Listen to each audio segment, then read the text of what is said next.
Hello students, welcome to Max Magic Time. இன்னைக்கு 9th standard மேக்ஸில் chapter 1ல example 1.1 பார்க்கலாம்.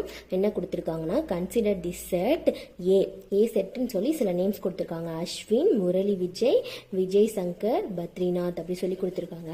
Filling the blanks with the appropriate symbol. அது element or not element அப்படின்னு சொல்லி கண்டுபிடிக்கணும். எலமெண்டா not எலமெண்டான்னு எப்படி கண்டுபிடிக்கணும்னா, நமக்கு சில நேம்ஸ் கொடுத்துருவாங்க. அந்த நேம்ஸ் எல்லாம் இந்த ஏ செட்டுக்குள்ளே இருந்துச்சு அப்படின்னா அது எலமெண்ட். ஏ செட்டுக்குள்ளே இல்லை, அந்த கொடுத்துருக்கிற நேம் அந்த ஏ செட்டுக்குள்ளே இல்லை அப்படின்னா அது நாட் அன் எலமெண்ட் அப்படின்னு சொல்லி போடணும்.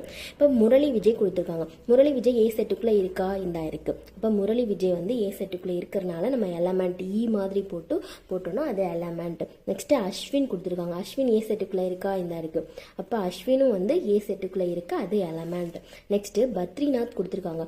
பத்ரிநாத் ஏ செட்டுக்குள்ளே இருக்கா? இந்த இருக்கு. அப்போ பத்ரிநாத்தும் வந்து எலமெண்ட். நெக்ஸ்ட் கங்குலி கொடுத்துருக்காங்க. கங்குலி ஏ செட்டுக்குள்ளே இருக்கா? ஏ செட்டுக்குள்ளே பார்த்த மாதிரியே இல்லை கங்குலி.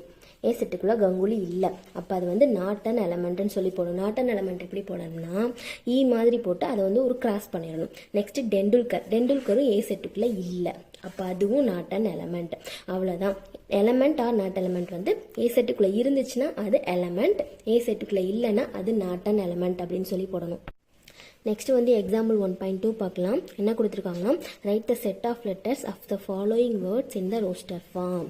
அதாவது நமக்கு இது கண்டிஷன் என்ன அப்படின்னா, நம்ம கொடுத்துருக்கிற வேர்டை வந்து செட்டுக்குள்ளே எழுதும்போது ஒரு தடவை தான் அந்த வேர்டு எழுதணும். எழுதின வேர்டையே திரும்பி நம்ம எழுதக்கூடாது. எப்படின்னா, இப்போ அசஸ்மெண்ட் அப்படின்னு சொல்லி கொடுத்துருக்காங்களா, அதை நம்ம செட்டுக்குள்ளே எழுதும்போது என்ன பண்ணணும்னா, ஏ எழுதியாச்சு, எஸ் எழுதியாச்சு, மறுபடியும் எஸ் இருக்கு இல்லையா, எஸ் நம்ம எழுதக்கூடாது. ஏன்னா ஏற்கனவே நம்ம ஒரு எஸ் எழுதியாச்சு இல்லையா, ஒரு தடவை தான் எஸ் எழுதணும். அடுத்து இ எழுதியாச்சு, மறுபடியும் எஸ் வருது இல்லையா, எஸ் நம்ம எழுதிட்டும் எழுதக்கூடாது. அடுத்து ஒரு எஸ் இருக்கு, எம் நம்ம எழுதவே இல்லை, எழுதிக்கலாம். இ வந்து நம்ம எழுதியாச்சு ஆல்ரெடி, அதனால எழுதக்கூடாது.